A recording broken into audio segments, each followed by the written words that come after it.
नमस्कार मोर आउ गोटे भिडियो रे आपण मानकु बहुत बहुत स्वागत। तो आशा करुछि आपण माने समस्ते भलर थिबे। मु भी पूरा पूरी भलर अछि।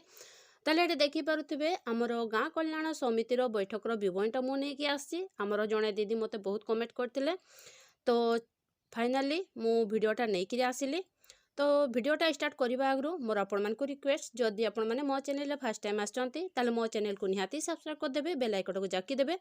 ताले एहीपरि भावरे इनफर्मेशन भिडियो सब आपण पाई परिबे एवं मते भी बहुत खुशी लागिबो एवं मते गुटे उत्साह आसीबो भिडियो करिबा पाई। तो चलून ताहले हम स्टार्ट कर देबा। बैठकर तारीख देई देबे 29/1/2024 जेहेतु शेष गुरुवार हमर पडुची। समय 1 घटिका मु देइछि। स्थान अंगनवाड़ी केंद्र। हाथ धुआ दिवस हमर जनवरी मासर सब्जेक्ट रहिछि हाथ धुआ दिवस एवं खोला पांठीर विवरणी आपण निजर पासबुक को देखिकिना देबे। मु ताहा देई नाही, तो विवरणटा पढ़ी शुणाई देउछि आपन को। जीवाणु व्यापीबा कम करिबा और असुस्थता दूर करिबा दिगरे हाथ सफार अभ्यास गुरुत्वपूर्ण भूमिका रहिछि। साबुन रे और सफा पानी रे हाथ न धोइबा द्वारा विभिन्न रोग जीवाणु व्यापी थाए। एही दिवस रे ग्रामवासी मानकु हाथ सफा रखिबार गुरुत्व किपरि और केतेबेले हाथ धोइबा आवश्यक सचेतन करागला। मैला हाथ देई जीवाणु आम खाद्य एवं पानीय जल माध्यम रे शरीर मध्य को प्रवेश करी शरीर को रोगाक्रांत करिथाए।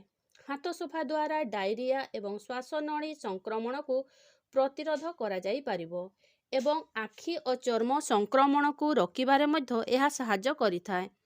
केतेबेले हाथ धोइबा खाद्य प्रस्तुत करिबा पूर्वरु एवं परे, खाइबा पूर्वरु, असुस्थ व्यक्ति को जतन नेबा पूर्वरु, परे, पाइखाना व्यवहार परे, पिलांको झाड़ा सफा परे, काश छिंक एवं सिंगाणी पोछिबा परे, गृहपालित पशुंकर सेवा जतन परे, अलिया सफा करिबा परे। किपरि हाथ धोइबा हाथ को सफा पानी रे ओदा करी साबुन लगाई हाथ पापुली दुईटी को परस्पर सहित घसी सफा करंतु। दुई हाथ रे पछ भाग को घसी सफा करंतु। आंगुठी संधि को सफा करंतु। आंगुठीर नख को पापुली रे घसंतु। शेषरे हाथर कचटी को सफा करंतु और सफा पानी रे हाथ को भल भावरे धोई तौलिया रे न पोछि पवन रे सुखांतु बोली ग्रामवासी मानकु कुहा गला। स्कूल अंगनवाड़ी एवं ग्रामर प्रत्येक घरे हाथ धुआर व्यवस्था थिबा निश्चित करिवे।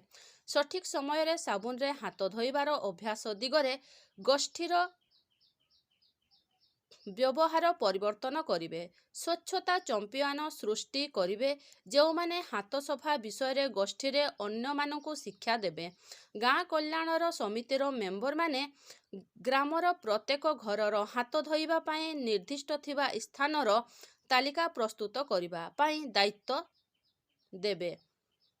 परिदर्शन समय रे सेमाने आवश्यक स्थले हाथ धोइबार विभिन्न सोपान गुड़िक प्रदर्शन करी देखाइबे। स्वास्थ्य उपकेन्द्र स्तरीय जन आरोग्य समिति मासिक बैठक रे निज गाँ कल्याण समितिर कार्य संबंधी आलोच्य विषय और जन आरोग्य समिति द्वारा दिया जाइथिबा परामर्श। हाथ धुआर गुरुत्व संपर्क रे गोष्ठी रे सचेतनता पाई स्कूल छात्र छात्री मानकु नेई पथप्रांत नाटकर आयोजन करिबा। तो मु एहीपरि भावरे लेखिछि। जदि आपन को एथिरे आहुरी किछि चेंज करिबार थाए ताहले आपन करि पारिबे। तो ठीक अछि, ताले रहुछि। देखा मोर नेक्स्ट वीडियो रे।